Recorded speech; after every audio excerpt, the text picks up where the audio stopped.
Hello guys, kamusta na? Para sa mga bago pa lang sa inyo dito sa ating channel, ako po si Vanjo Merano at welcome sa Panlasang Pinoy. Alam nyo, ilang araw na lang Pasko na. Kaya naman naisipan kong gumawa ng isang Christmas treat. Isa ito sa mga paborito kong kainin tuwing Pasko. Masarap tong snack o dessert, no? Lalo na sa dessert, bagay na bagay ito. At ang tawag dito ay chocolate crinkles.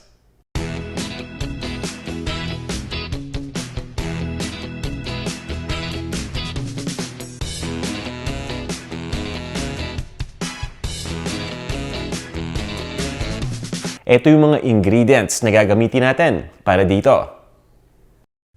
Gagamit tayo ng harina o ng all-purpose flour ng chocolate chips. Ito naman yung ating cacao powder o yung cocoa powder. Ng itlog, kailangan din natin dito ng asukal, ng cooking oil, ng vanilla extract. Kailangan din natin ng baking powder at ng asin. At bukod dito, gagamit din tayo ng powdered sugar o yung tinatawag natin na confectioner sugar. At para naman sa inyong gabay, ito yung kumpletong listahan ng mga ingredients kasamang sukat ng bawat isa. Kunin nyo yung screenshot nito kung mamamalengke kayo o pupunta kayo sa mga supermarket para nang sa ganun alam na ninyo yung bibili nyo kagad.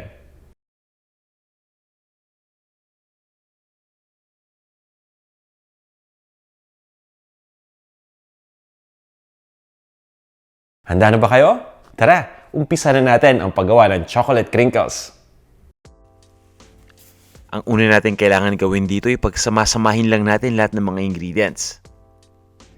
Pero bago natin gawin yan, kailangan muna natin tunawin yung tsokolate o yung chocolate chips kaya ilalagay lang natin ito dito sa ating chocolate melter. Isa itong special tool na napaka-convenient gamitin, lalo na kung mahilig kayo mag-bake. Kung wala kayong chocolate melter, pwede kayong gumamit dito ng double boiler.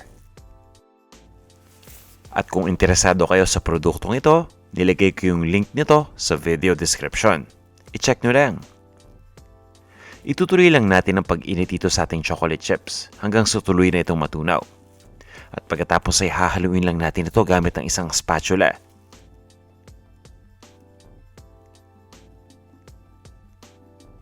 At ngayon ay ready na to. Natuno na nating mabuti itong tsokolate.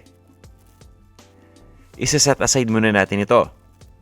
At pagkatapos ay paghahalu-haluin lang natin yung ibang mga ingredients para dito sa ating chocolate crinkles. Ito yung ating harina o all-purpose flour. Nilagyan ko lang ito ng asin.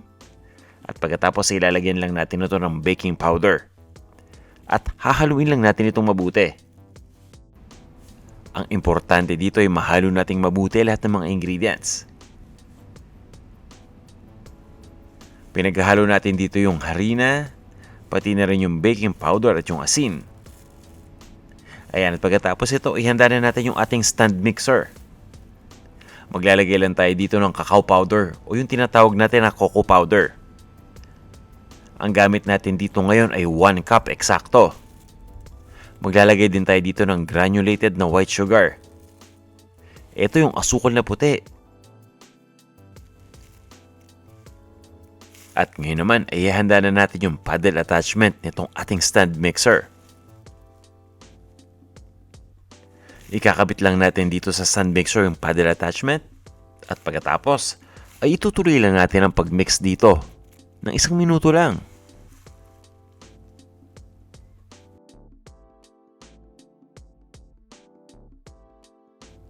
At habang hinahalo natin ito, ay unti-unti nating ilalagay dito yung cooking oil.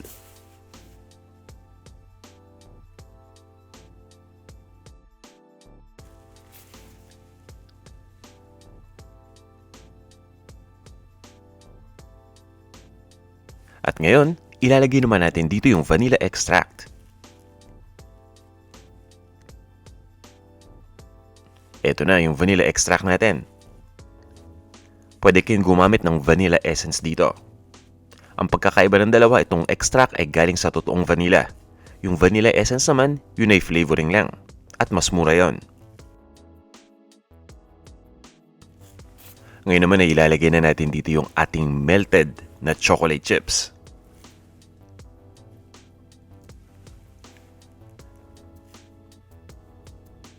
Ayan, dahan-dahan lang nating ilalagay dito itong ating melted na chocolate chips. Ito yung kagandahan sa version natin ng chocolate crinkles dahil napaka-chocolatey nito. Nilagyan na natin kanina ng cocoa powder. Pagkatapos meron pa tayong melted na chocolate chips, diba? Ngayon naman pagkatapos nito, haluin lang natin at ilalagay na natin maya-maya yung mga itlog.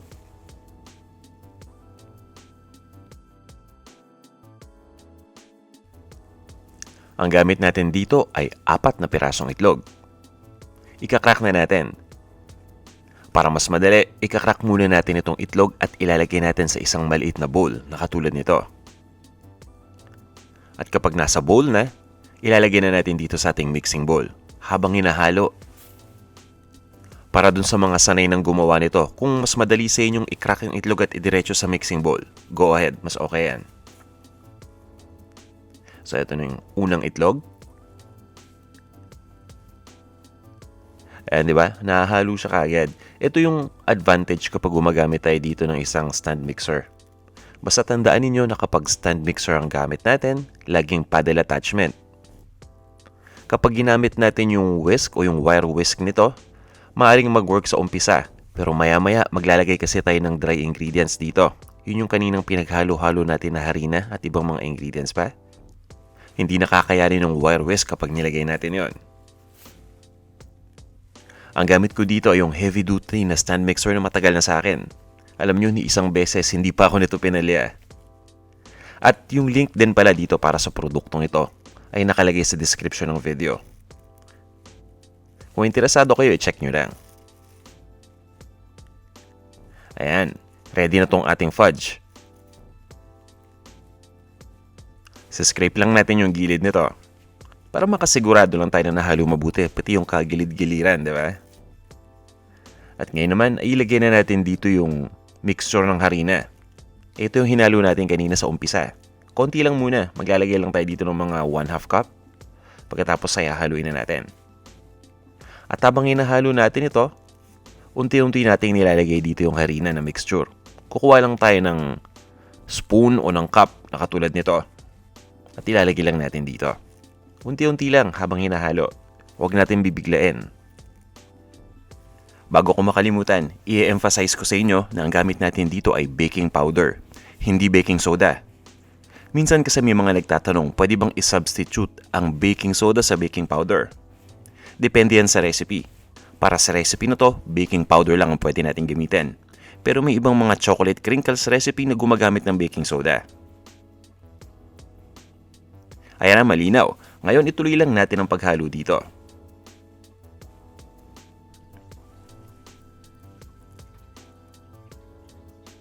At ngayon, ready na itong ating mixture. Tatanggalin lang natin yung mga dumikit na chocolate mixture dito o yung fudge sa ating paddle.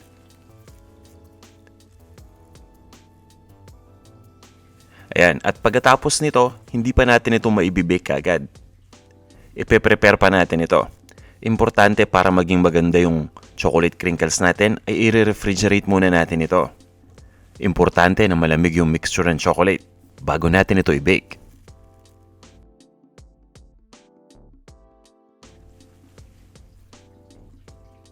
Ayan, ang ginagawa ko dito ay tinatakpan ko lang itong bowl. Ito yung maganda sa bowl na gamit ko. Meron ng sariling takip.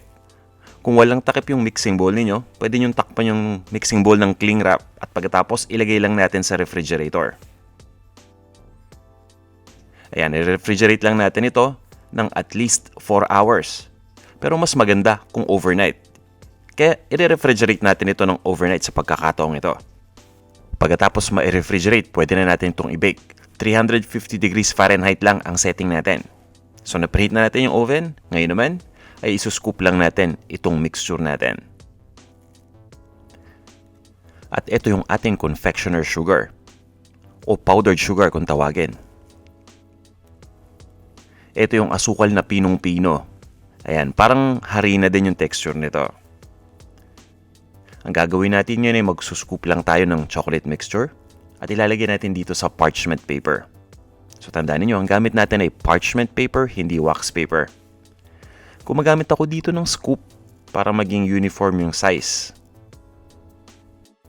Since matigas yung ating mixture, pwede natin itong kamayin para isiksik dito sa scoop. Ayan. At pagkatapos ay iro-rolyo lang natin ito. Gagawin lang natin itong parang ball shape. Yan o, di ba? Simpleng-simple. At pagkatapos ay didip natin kagad dito sa ating powdered sugar. Siguraduhin lang natin na makot ito ng asukal mabuti. At pagkatapos ay ilagay na natin to sa ibabaw nitong ating parchment paper. Yung parchment paper nilagay ko lang dito sa isang baking tray. Ayan, gagawin lang natin yung same procedure hanggang sa maubos na natin lahat ng ating mixture. At para mas madali, ang ginawa ko yung in-scoop ko na lahat ng mixture. Nilagay ko lang sa isang plato. At ngayon ang gagawin ko dito ay imomolde ko lang ito o iro-roll ko lang ito para mas maging maganda yung pagkahugis bola nito. At pagkatapos ay isa-isa na natin ididip dito sa powdered sugar. Ang isang tip ko lang sa inyo habang nagro-rolyo, dapat mabilis lang. Huwag nating patagalin mabuti. Dahil kapag tumagal, yung bola umiinit, yung tsokolate, yung bola tuloy, yung chocolate ball umiinit. Ayan, di ba? So mawawala ng purpose yung pag-refrigerate natin ng overnight. Importante dito na malamig pa rin ito habang binibake natin. Ayan, so ilalagay lang natin lahat dito sa ating bowl na merong powdered sugar, kung ano lang yung magkakasya. Pagkatapos ito, ilalagay na natin lahat dito. So pag na-roll na natin yung tsokolate na nalagyan na natin ng powdered sugar, ayan, idiretso na natin dito. Basta bibigyan lang natin ng ample space yung bawat isa. At pagkatapos nito, ilalagay na natin sa oven para i-bake. Ayan, binibake na natin ngayon itong ating chocolate crinkles. Sandaling-sandali lang to, 12 to 13 minutes, ready na. Ngayon ay tatanggalin lang natin ito dito sa oven. Ayan, ready na to. Diba? Napakadali lang gawin. Pero bago natin kainin, ipa-cool down muna natin ito ng mga 10 minutes. Ayan, ito na yung magiging itsura ng final product natin. Ubod ng dali, diba? At masarap pa. Ito na ang ating chocolate crinkles. Tikman na natin to. Eto na, tikman na natin itong ating chocolate crinkles. Ang bango. Ayan, so ito yung isang piraso. Tikman na natin.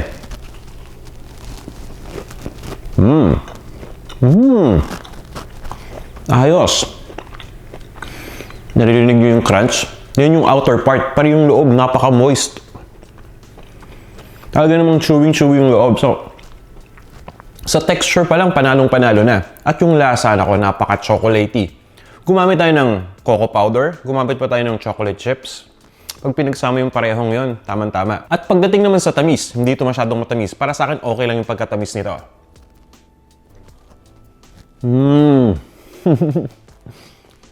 Ang sarap. Panalong-panalo. Isa ito sa mga nire-recommend kung pwede ninyong gawin tuwing Pasko. Pwede ninyo itong ihanda at pwede rin ninyo itong panregalo.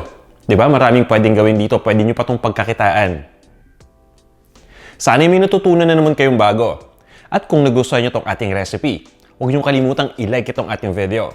At para sa inyo naman na bago pa lang dito sa ating channel, iniimbitahan ko kayo na mag-subscribe na. Nang sa ganun ay ma-notify kagad kayo ng YouTube tuwing may bago tayong video na ina-upload. At feel free to browse around, napakarami pa nating iba't ibang mga recipe videos dito na talaga namang magiging useful para sa inyo. Maraming salamat ulit sa inyong lahat sa walang sawa ninyong panonood. At sana'y abangan nyo pa yung ating susunod na video. Naku, mas interesting pa to. Pasko, di ba? So more Christmas recipes to come.